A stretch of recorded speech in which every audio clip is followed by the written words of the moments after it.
And so tell the court what you did in order to raise the 35,000. Well, I sold my business. What I told her that I was going to sell my business, and that's what I came up with, the $35,000. You said you were going to forgive the whole thing, and now you're only forgiving most of it. You can see how that's not necessarily a great look. What you may have been doing today may be criminal. Thank you. Do you both solemnly swear or affirm the testimony you're going to give here today is the truth, the whole truth, and nothing but the truth, so help you? I do. I swear. All right, you're both officially on oath at this time, so I'll go ahead and ask the state to call you as individual witnesses. And Mr. Diamond, if there's anything else you wanted to do to complete the opening, you can do so at this time, sir. Thank you. Well, I guess maybe if I could just add, I mean, the court already heard that he's a veteran, so I imagine the court will waive court costs for Mr. Costas. Yeah, that's not going to be a problem. I always say that for the end, but that's not a problem. Thank you. All right, you ready to call your first witness then? Thank you. Thank you, Your Honor. I'll call Ms. Hutton. Ma'am, will you state your full name, please? Danielle Leanne Hutton. It looks like your name is misspelled on the... Sorry, that was me. All right, so let's talk about what we're here to do today. So my understanding is that your desire is to forgive 35,000 of the arrears that Mr. Costas owes you. Is that correct? Yes, sir. Okay. So let's talk about the and I need to ask: has anybody pressured or coerced you into making that release? No. Okay. All right. So let's talk about the backstory. Okay. So I think you probably heard me tell the court that there was some sort of an agreement that he would pay 35,000 and you would forgive the rest of it. Was that originally your understanding? So originally I wanted 45,000. And then he kept saying he couldn't do that. He had said he could do 40. And then he came back and said he could do 35. And he just kept texting or calling my son, like doing all kinds of things. So I would accept the 35 and forgive the rest. But I never felt comfortable forgiving all of that. And him only paying 35, but I felt like if I didn't say, yes, I'll take your money, I would have gotten nothing. Okay. And I'll try to keep this brief, but there is an equitable side to this. Tell me if I understand it correctly. Your position is that Mr. Costas did very little to help you raise y'all's child. He did nothing to help me raise my child. Absolutely nothing. Okay, so not around, not physically present? No. I had my son by myself. I raised my son by myself. He didn't buy clothes, shoes, no phone calls. He did nothing. Okay. All right, and again, I'm not. I don't have I've told you before. I don't have a huge interest in this thing. But the court's probably going to want to know, so I'll ask you now. You could understand how one could argue that it's not a great look that even if he didn't hold up his end of being a father, that you said you were going to forgive the whole thing, and now you're only forgiving most of it. You can see how that's not necessarily a great look. I could see how it's not a great look, but I feel like I was very pressured into saying the 35. Like even now he would text me today nonstop. Okay. Yeah, and I think legally you probably have an argument there, but okay, here's the deal, Mr. Diamond. Also, going forward, I'm getting ready to stop the texting between the two of these. Okay, yeah. Here's the deal, folks. That's interfering, sir. What you may have been doing today may be criminal, and I don't even want to think about going there. But you're not allowed to interfere with a witness or with testimony that a witness is going to give in a court of law. So that's very problematic. So at this point, going forward, sir, do not do that any further. Otherwise, I will have to turn this over to the appropriate district attorney's office. So I just want to get everybody online on this, but let's not do anything behind the scenes because it could be considered criminal. You may proceed. I'll pass a witness, Your Honor. All right, now, how did the money come through the state disbursement unit, Mr. Diamond?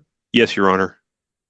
Okay, so so it came through the state disbursement unit. So there's no reason for the forgiveness. It's automatically done. He's automatically got that credit, correct? Right. But I want to match him dollar Okay. dollar for dollar. Right. He owed like 81 something, Your Honor. He's paid 35,000 against that 81 that he owed. So she's wanting to forgive 35,000. So that's why Okay. the request would be to An take the additional 35,000. no. He's let me Yes. if I could put it this way, Your Honor. So 81 something is what he owed. He paid 35,000. So presently on paper, he shows an arrearage of about 56 and some change. She desires to forgive 35,000 of that 56, which would leave a balance of 21 and some change. Okay. And then I think he's going to tell the court why he doesn't find that equitable. Well, I'm going to tell her. I'll get ready to give her some bad. Y'all got, ma'am, do you have everything in writing? No. Okay. All right. Thank you. All right. I'll let you call your next witness. We'll Thank be you, Your right Honor. back. Thank you. All right, I'll call Mr. Costas. Sir, will you state your full name, please? His name is Ricardo Antonio Costas. In my understanding is you're a veteran of Iraq, Mr. Costas? Yes, sir. Okay. So let's talk about this case. That was your understanding as well, that you would pay 35,000 and the rest would be forgiven? Yeah, that's what we talked about. Yes, sir. And so tell the court what you did in order to raise the 35,000. Well, I sold my business. What I told her that I was going to sell my business, the barbershop, so I could give the money to her. And I had $10,000 saved up, and I gave it to her. And I asked my dad $5,000, and that's what I came up with, the $35,000. Okay. Where does that leave you at financially, having paid all that money? I got about $2,000 in my bank account right now. Okay. Wow, did you catch that? The judge isn't just warning, they're drawing a line in the sand. One more DWI, and it's not just bond revoked, it's full custody. That's how serious repeat offenses are taken in Texas courts. This is more of an equitable consideration. Yeah, I understand. I mean, I just, I could pay little by little, but I mean, we reached an agreement, and now, I mean, we talked about it, and now she want more money, and then she told me she want 45, and now she still want more. I don't know where we're going with this. I mean, I understand I wasn't there for the kid. I wasn't in a good place. When I came back from Iraq, I had some issues. I even got wrongfully kicked out of the army, and then I just got on my feet. I mean, I got my discharge changed, and I'm trying to do the right thing. I even bring my son last year over here, and I wanted Okay, to go visit this Okay, year. Mr. Mott, I hate to cut you off, sir, but now you're going way past the question that was asked. So again, sir, you need to listen to the question the attorney asked and just answer that question at this time. Thank you. Okay. So I think, and you've told the court most of it. You understand how this, in my opinion, this is not really a great look for either of you. Because on the one hand, she said she was going to do something, and now she's wanting to do something a little significantly different. But on the other hand, it's not necessarily a great look for you either, because you owed her 80 something $1,000, and even though And she I pulled the owed car, up to that, and I know that. yes, sir. So I guess the question is, it's really an open-ended question. You understand, though, that I think what she would probably contend is that you're still getting a pretty good deal here because you owed 80 something $1,000. You paid 35, and you're going to come away only owing 21,000, assuming the court. And there it is again, the infamous phrase, I don't care if Jesus needs a ride to church. Judges use this kind of strong language for impact. It's meant to shock defendants into realizing how close they are to losing their freedom entirely.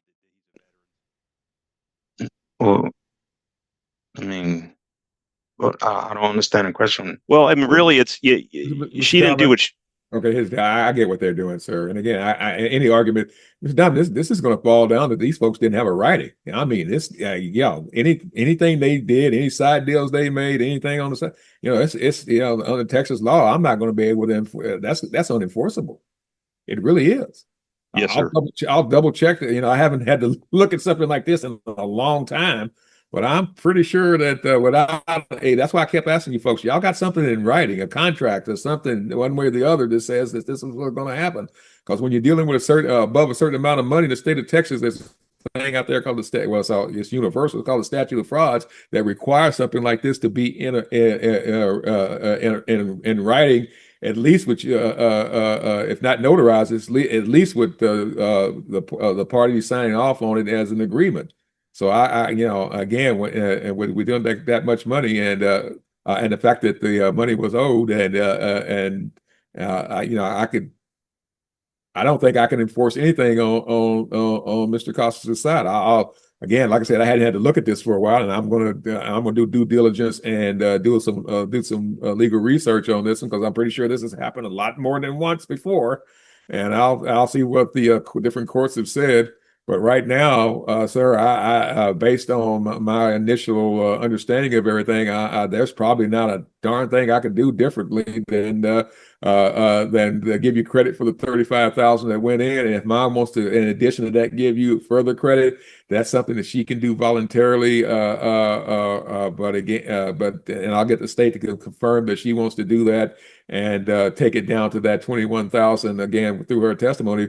But that might be the only deal you're going to be able to get out of this, there, sir, because y'all didn't you didn't do this with a writing, and you didn't do it through lawyers, which would have made sure that everything was, all the I's were dotted and all the T's were crossed, and that's just the way it's going to probably fall. But again, I haven't had to look at something like this in a while. I hadn't read any case law on this one in a while, so I'm going to do my own, like I say, due diligence, look it up, double check everything.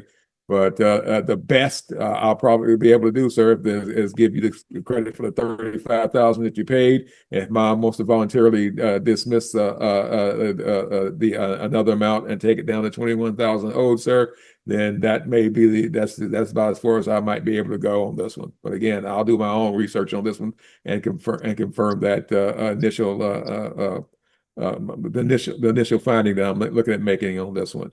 So at this time, I'm going to let the state recall either witness, and I want to confirm that mom still wants to forgive the amount and take the judgment amount down to 21,000.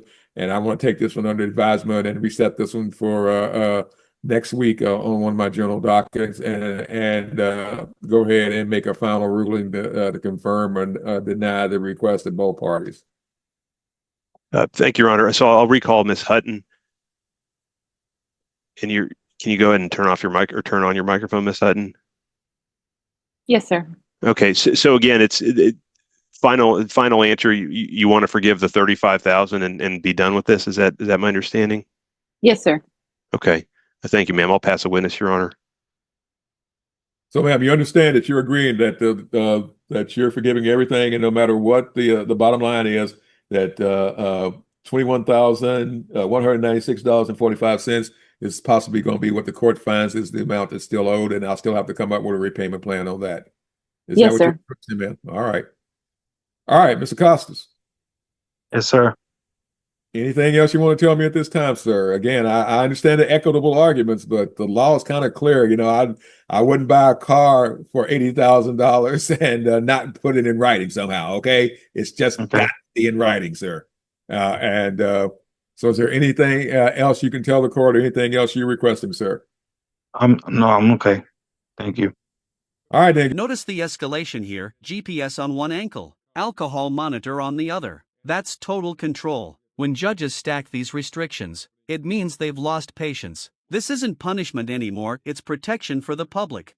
Back up, but again, based on the the statute of frauds and the Texas, unless the state of Texas has done away with the statute of frauds, which I doubt, then without a writing, that's any agreement you made would be 100% unenforceable, and I'll confirm that, and whether or not there's something that's been carved out under family law that lets me do something different.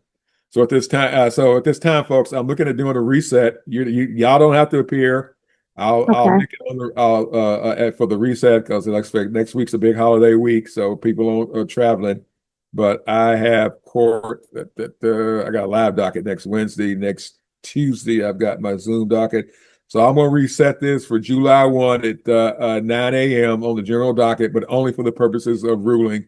And if the ruling is that there is something that could be carved out, Y'all will get that. Y'all will get that ruling in writing, and you will get a notice of a special setting, so I can have a final hearing on this, where you two are the only hearing I have during that 1 hour, 2 hour time frame. Okay. All right. So again, every now and then, this is kind of interesting. Every now and then judges want to see what the law is anyway, because but this, I'll go ahead and do that reset, and but y'all can be here on the first if you want, but you don't have to be. So Okay. one final time, any questions, Mr. Costas? No, thank you, Your Honor. Anything? Any questions, Ms. Hutton? No. All right, Mr. Diamond. Anything else from the other witness? Your Honor, if I could ask him to stick around and sign the reset, because we're right up against the the time to get the reset file, to get the notice out. It'd be a lot cleaner if I could get signatures on a reset. Right, because it's 3 day notice and everything. This is a Thursday. All right, folks. I need to ask y'all to hang around and sign off on this. This confirm that y'all got it. It's legal mumbo jumbo, but it'll mean that I actually can have that hearing or take this back up next Tuesday, instead of kicking it out another week after that because of the holiday. All right. Okay. All right, thank you, folks. We're off the record, and everybody be safe out there and have a safe 4th of July. All right, thank you. You too. Thank you, Your Honor.